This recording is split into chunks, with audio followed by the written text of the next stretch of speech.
श्री कृष्णा दोस्तों, हर हर महादेव। कैसे हैं आप सब? स्वस्थ और सुरक्षित होंगे। दोस्तों, इस समय श्रावण मास का शुक्ल पक्ष चल रहा है। हर माह में शुक्ल पक्ष की अष्टमी पर मासिक दुर्गा अष्टमी पड़ती है और सावन माह में दुर्गा अष्टमी का पर्व 5 अगस्त यानी शुक्रवार के दिन, आज के दिन पड़ रहा है। मासिक दुर्गा अष्टमी का पर्व माँ दुर्गा को समर्पित होता है। साथ ही माँ लक्ष्मी के लिए भी ये दिन बहुत ही श्रेष्ठ होता है। शुक्रवार का दिन, ऊपर से अष्टमी तिथि और श्रावण मास, तीनों ही जो संयोग पड़ रहे हैं बहुत ही उत्तम। यदि किसी को धन संबंधी परेशानी है, ऐसा लगता है कि पैसा आता तो पर्याप्त है लेकिन रुकता नहीं है, फिजूल खर्ची, कहीं आकस्मिक दुर्घटना हो गई उसमें पैसा चला गया, कहीं कोई अपव्यय, बच्चे गलत लाइन में चले गए, पति कुछ गलत जगह पर पैसे का खर्च करने लगे।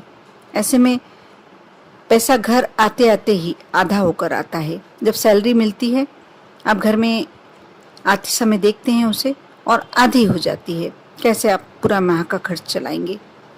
यदि आप कारोबार करते हैं तो कारोबार में भी कुछ ना कुछ स्थिति गड़बड़ चलती रहती है। मंदी का समय जिस पर चलता है वह जानता है कि कैसे वह अपना गुजारा करता है। ऐसे में जो पैसे की समस्या होती है, आज के युग में सबसे बड़ी समस्या पैसे की, धन की समस्या है। आपके पास धन है तो आप दान भी दे सकते हैं, सत्कर्म भी कर सकते हैं और अपना जीवन यापन तो अच्छे से कर ही सकते हैं।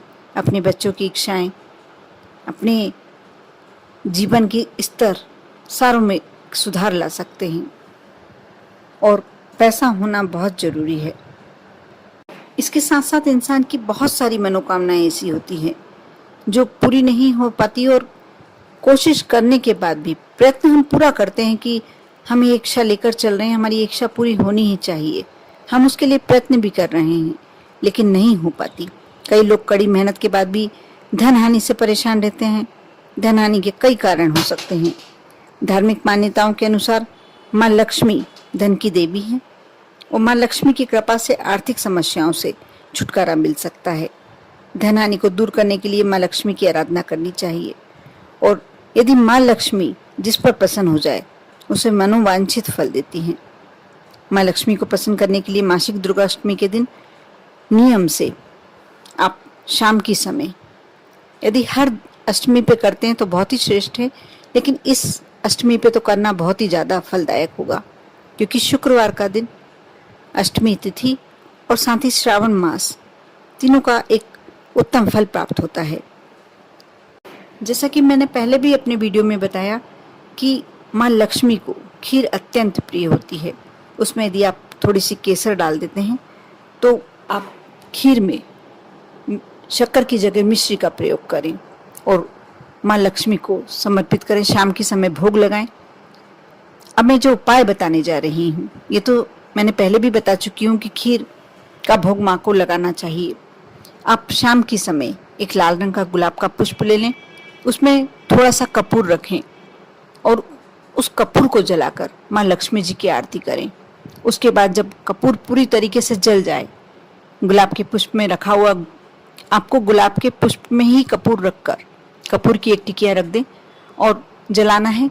जब पूरी तरीके से कपूर जल जाए तब आपको ये माँ लक्ष्मी को पुष्प समर्पित कर देना है, अपने मन की मनोकामना करते हुए, इच्छा करते हुए। ये कार्य आपको 7 बजे के बाद ही करना है। इस बात का विशेष ध्यान रखें क्योंकि सूर्यास्त का समय अभी थोड़ा देरी से चल रहा है और 7 बजे के बाद का समय माँ लक्ष्मी का निकलने का होता है, भ्रमण के लिए निकलने का। वह समय ऐसा है जब आप माँ लक्ष्मी आपके घर में प्रवेश करती हैं।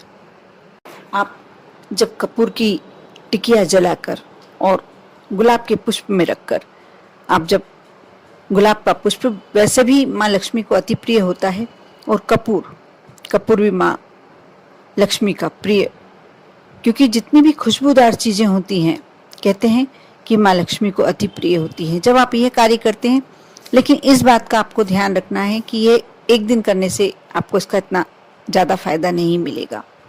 या तो आप हर प्रति शुक्रवार का नियम बनाएं या कुछ समय तक बनाना है, आपको जब तक लगने लगे कि, और यदि हर शुक्रवार करेंगे भी तो उसमें कोई बहुत बड़ी आपको व्यवस्था नहीं लगानी है। एक कपूर की टिकिया और एक पुष्प, आप यदि हर शुक्रवार को करते हैं तो बहुत ही अच्छा इसका फल आपको प्राप्त होता है। और नहीं तो आप 41 दिन या 43 दिन आप लगातार करें। आप जिस दिन नहीं कर पाए, यदि आप महिला हैं और नहीं कर पा रही हैं, आप घर के किसी मेंबर से करवाएं। यदि वह भी नहीं संभव है तो आप उतने दिन आगे बढ़ाकर 43 दिन का नियम बनाएं। आप यह कार्य करेंगे तो धन संबंधी समस्या आपके जीवन से एकदम चली जाएगी और आपके घर में सौभाग्य, सुख और ऐश्वर्य सभी का आगमन आपके घर में अवश्य होगा। इसके साथ साथ एक मैं और भी श्रेष्ठ उपाय बता रही हूँ, वह भी शुक्रवार के दिन रात्रि में करने का है। आप ये कार्य जब आपने भोजन सबने पूरा परिवार भोजन करके निपट गया, पूरा कार्य आपका हो गया, जब आप सोने जा रहे हैं उस समय एक चांदी का दीपक ले लें, कटोरी ले लें, यदि है तो ठीक है, नहीं तो आप दूसरे बर्तन में भी कर सकते हैं। एक कपूर की टिकिया रखें, उस पर एक लौंग, फूल वाली लौंग होना चाहिए, और इसे अपने परिंदे के स्थान पर, रसोई घर में जहां आप पानी जल रखते हैं, पीने का जल रखते हैं, वहां पर आपको यह रखकर और जला देना है। जैसे जैसे इसका धुआं, और धुआं पूरे घर में फैलना चाहिए। पूरे घर में आप यदि किचन में रखते हैं तो किचन में ही फैलेगा, उतना भी बहुत है, क्योंकि किचन एक ऐसा स्थान है जहाँ से हमारी बरकत शुरू होती है, मां अन्नपूर्णा का स्थान। यदि आप किचन में गंदगी रखते हैं तो आप पर माँ लक्ष्मी की कृपा नहीं हो सकती, बरकत नहीं हो सकती। किचन सबसे, हमारे घर का सबसे शुद्ध स्थान किचन ही होता है। और आप जब ये कपूर जलाते हैं रात्रि में लौंग रखकर, तो आपका इसको बहुत अच्छा प्रतिफल प्राप्त होता है, 100% पॉजिटिव रिजल्ट्स। आप देखेंगे धीरे धीरे आपके घर से गरीबी, दरिद्रता जाने लगी है और आपके घर में लक्ष्मी, धन आने लगा है। कर देखिए, विश्वास के साथ आप जो भी करते हैं उसका फल आपको अवश्य मिलता है। हो सकता है किसी को जल्दी मिल जाए, किसी को थोड़ा विलंब हो जाए, लेकिन मिलता अवश्य है। और इतने सारे सुखों के लिए हम ये कार्य तो कर ही सकते हैं अपने इष्ट, क्योंकि सनातन धर्म में भगवान की पूजन करना, भगवान की अर्चना करना सबसे श्रेष्ठ उपाय बताया गया है। आप यदि पूजन करने से ही आपको इतना अपने जीवन में बदलाव देखने को मिल सकता है तो आप अवश्य करें, कर देखें। आप पर और आपके पूरे परिवार पर माँ लक्ष्मी की कृपा हमेशा बनी रहे। ओम नमः शिवाय।